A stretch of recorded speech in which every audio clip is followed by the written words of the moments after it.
আমার নাম শিলা।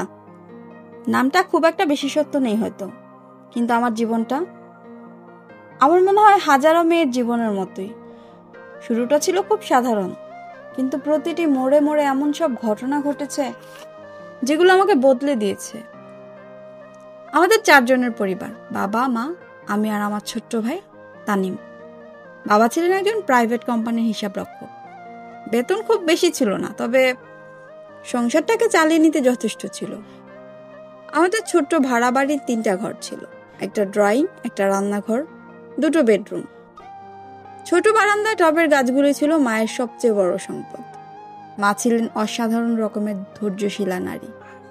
সংসারের সবকিছু যেন তার হাতে গুছিয়ে থাকত। বাবা ফিরলে 1 কাপ চা নিয়ে বসতেন, আমি বই পড়তাম, আর ভাই আমার পাশে বসে হোমওয়ার্ক করত।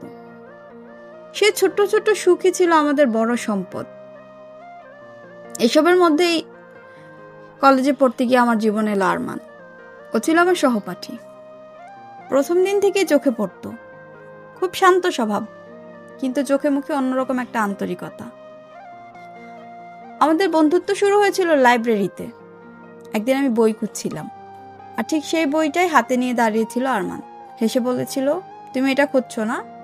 ধরো, তুমি আগে নাও, তোমার পড়া শেষ হলে পরে আমাকে দিও। সেই হাসিটাই হয়তো আমার মনে থেকে গিয়েছিল। ধীরে ধীরে কথা বাড়লো, বন্ধুত্ব হলো, আর তারপর ভালোবাসা।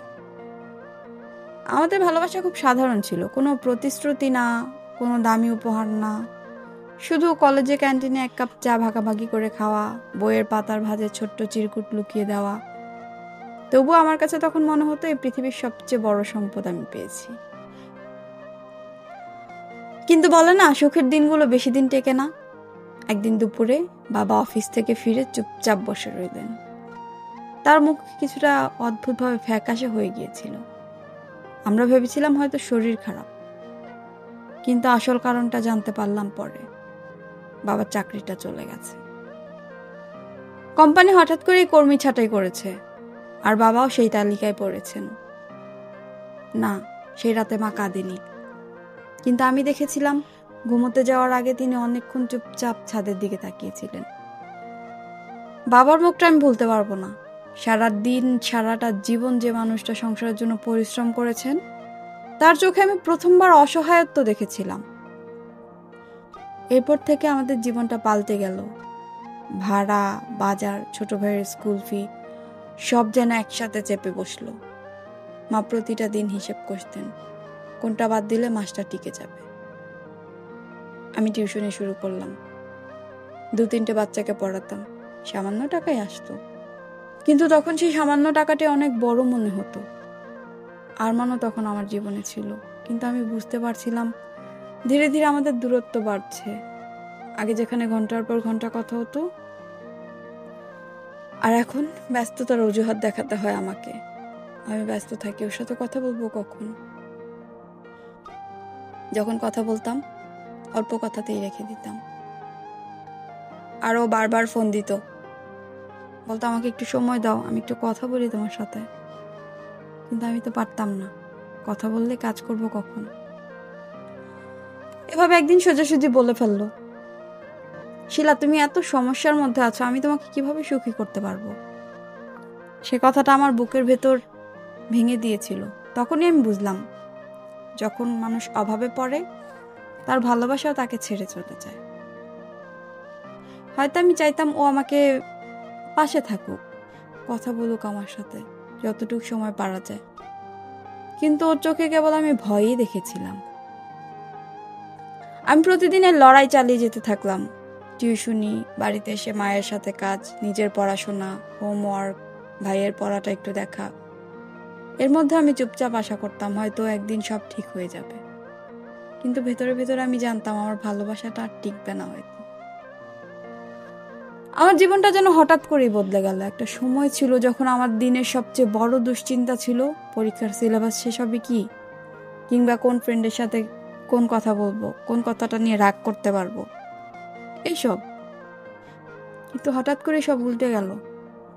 এখন ঘুম থেকে উঠেই প্রথম চিন্তা হতো, আজকে বাজারটা কি করতে হবে, কোন বাজারটার দাম কম, কোন তরকারিটা একটু কম দামে কিনতে পারবো, কোন টাইমে গেলে মাছটা একটু কম দামে পাওয়া যাবে। বাবা চাকরি হারানোর পর প্রথম কয়েক মাস কিছু আত্মীয় স্বজন সাহায্য করেছিলেন। কে হয়তোবা চালের ব্যবস্থা করে দিতেন, কে হয়তোবা বাজার সদাই। কিন্তু সময়ের সাথে সাথে তারা সবাই দূরে সরে গেল। ফোন করলে ধরতো না, আর ধরলেও কণ্ঠে বিরক্তি ভেসে উঠত। সেই সময়টা আমি শিখেছিলাম অভাব শুধু ঘরের ভেতরেই আসে না, আত্মীয়দের দেয়ালেও ফাটল ধরিয়ে দেয়। আমার ছোট ভাই তানিম তখন ক্লাস 7-এ পড়ে। একদিন স্কুল থেকে ফিরে চুপচাপ বসেছিল। আমি জিজ্ঞেস করলাম, কি হয়েছে? সে বলল, আপু আজকে টিফিনের সময় সবাই খাচ্ছিল, আমি একা বসেছিলাম। বন্ধুরা মজা করে বলছিল, তোর বাসায় কি খাবার দাবারও নেই নাকি? আপু আমি আর স্কুলে যেতে চাই না। আমি তখন হাসি মুখে ওকে বোঝালাম, না তানিম, একদিন দেখবে তুমি সবচেয়ে ভালো খাবারটা নিয়ে যাবে। কিন্তু চোখের ভেতর লজ্জাটা আমি ভুলতে পারিনি। আমি তখন আর নতুন করে আবার টিউশনি খুঁজতে শুরু করলাম, সাথে চাকরিও খুঁজতে লাগলাম, যদি আর একটু বেশি টাকা পাওয়া যায়। সকালবেলা কলেজ, বিকেলে বাচ্চা কাচ্চাদের পড়ানো, রাতে আবার একটা টিউশনি, ফিরে এসে নিজের পড়াশোনা, আবার ভোরে উঠে হয়তো মাকে একটু সাহায্য করলাম। মাঝে মাঝে মনে হতো আমি যেন এই কয়েকদিনে বড় হয়ে গেছি। অন্য মেয়েরা যখন সিনেমা দেখে, ঘুরতে যায়, আমি শুধু হিসেব করি আজকে কত টাকা লাগবে, কাল কত টাকা খরচ করেছিলাম। কিন্তু আমার জীবনের অন্য একটা অংশ তখন ভেঙে পড়েছিল। আর মনে আর আগের মতো ছিল না। আগে যেখানে প্রতিটা দিন ফোন করত, এখন সপ্তাহে একদিনও খোঁজ নিত না। খোঁজ নিবে বা কিভাবে? আমি তো ফোন ধরারই সময় পাই না। আমি যখন বলতাম আমি একটু কষ্টের মধ্যে আছি, একটু বিরতি দাও আমাকে, কিন্তু তোমাকে আমি হারাতে চাই না, তোমাকে আমার খুব দরকার, ও চুপ করে থাকতো। একদিন সোজাসুজি বলেই দিল, শিলা, আমি ভেবেছি হয়তো আমাদের এত দূর যাওয়া ঠিক হবে না, তুমি তোমার সমস্যাটা সামলাও, দেখি। আর আমি হয়তো তোমার জন্য সঠিক মানুষও নই। আমি অবাক হয়ে গেলাম। আমি তখন শুধু বলেছিলাম, আচ্ছা ভালোবাসা কি শুধু সুখের দিনেই থাকে? দুঃখের দিনে কি থাকতে হয় না একসাথে? কিন্তু কোনো উত্তর আসেনি। ও শুধু একটা দীর্ঘ নীরবতা, তারপর ফোনটা কেটে দিল। সে রাতে আমি ছাদে বসে ছিলাম একা, চারপাশে নীরবতা, দূরে কুকুর ডাকছে আর আকাশে চাঁদ। মনে হচ্ছিল সেই চাঁদটাও যেন আমার একাকিত্বকে আরো বড় করে দিচ্ছে। কান্না থামাতে পারিনি আমি। শুধু ভাবছিলাম, আমার কি দোষ? আমি কি খুব বেশি চেয়েছিলাম? নাকি অভাবের সংসারে ভালোবাসা কোনো জায়গায় থাকে না? দিনগুলো চলতে লাগলো। বাবা ছোটখাটো কাজ করার চেষ্টা করলেন, কখনো দোকানে হিসাব লিখে দিলেন, কখনো পরিচিতদের ব্যবসায় একটু সাহায্য করলেন। কিন্তু টাকা এতই কম আসতো যে সংসারের চাকা ঘোরানো সম্ভব হতো না। আমাদের ঘর থেকে একে একে জিনিসপত্রগুলো বিক্রি হতে লাগলো। প্রথমে টিভিটা, তারপর একদিন মা বললেন, বাজার সদাই তো খুব কমই থাকে, ফ্রিজটাও বিক্রি করে দাও। হ্যাঁ, ফ্রিজও বিক্রি হয়ে গেল ভাইয়ের স্কুলের ফিস দেওয়ার জন্য। আমি ভাইয়ের জন্য টিফিন দিতে পারতাম না। মা অনেক দিন নিজের জন্য নতুন কাপড় কেনেননি। একদিন মা বললেন, শিলা, হয়তো একদিন আমাদের এই বাসাটাও ছাড়তে হবে। সে কথাটা শোনার পর মনে হলো আমি যেন আর ভেঙে পড়তে পারি না। আমার ভেতরে একটা সিদ্ধান্ত নিলাম। ভাবলাম, কলেজ বাদ দিয়ে যদি একটা চাকরি করি, অন্তত সংসারটা চলে যাবে। কিন্তু মা দিলেন না। চোখ ভেজা নিয়ে হাসি দিয়ে বললেন, না শিলা, তুমি যদি পড়াশোনাটা ছেড়ে দাও, তোমার স্বপ্ন, আমাদের স্বপ্ন সব শেষ হয়ে যাবে। আমি চাই না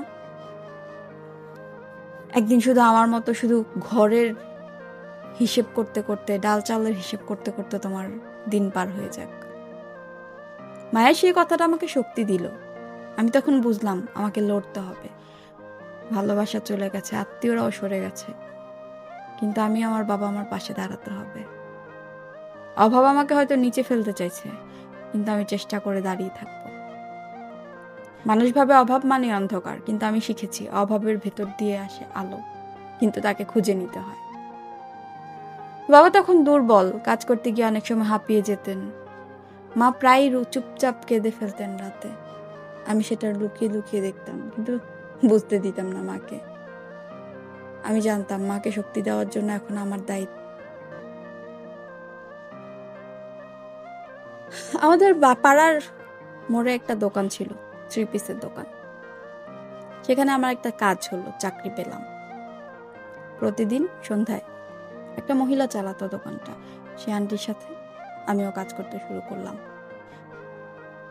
বিকেলবেলা টিউশনি করতাম আর রাতে সেখানে কাউন্টার সামলাতাম।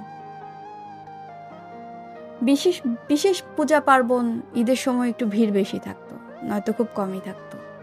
প্রথম প্রথম ভয় পেতাম, ভিড়ের সামনে দাঁড়ানো, অচেনা মানুষের সাথে হাসি মুখে কথা বলা, দামাদামি করা, সব আমার অভ্যেসের বাইরে ছিল।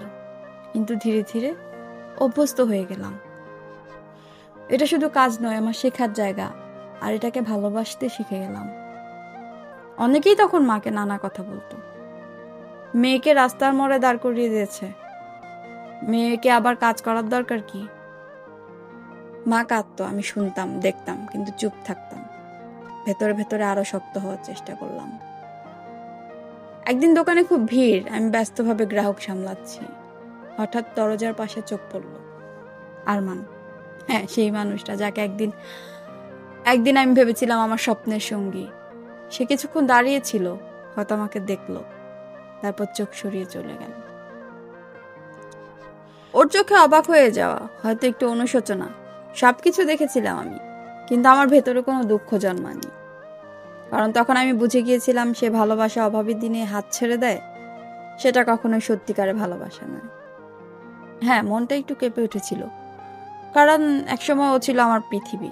কিন্তু সেই মুহূর্তে আমার মনে হলো আমার পৃথিবী বদলে গেছে। এখন আমার পৃথিবী হলো বাবা, মা আর ছোট ভাই, আর আমি নিজে।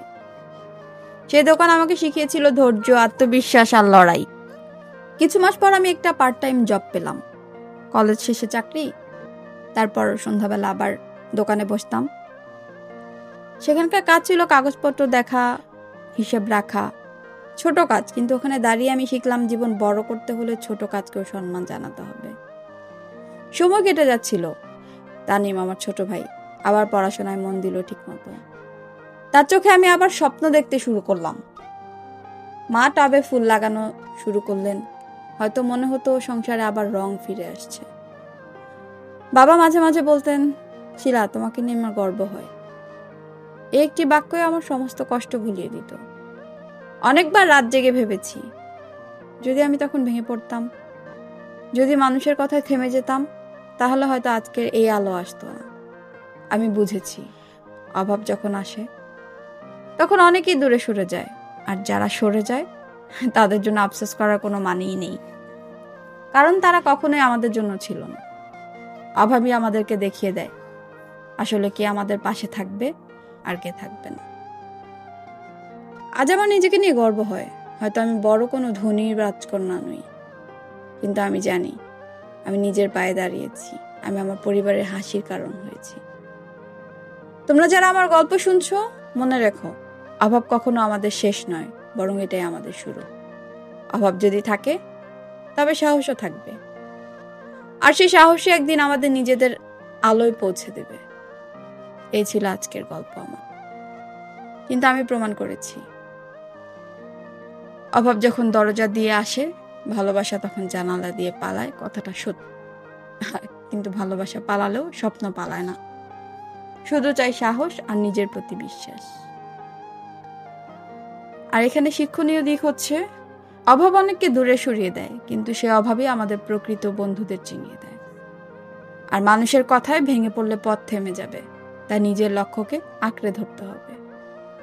ছোট কাজকে অবহেলা করা যাবে না, ছোট কাজ থেকে বড় পথে শুরু হয়।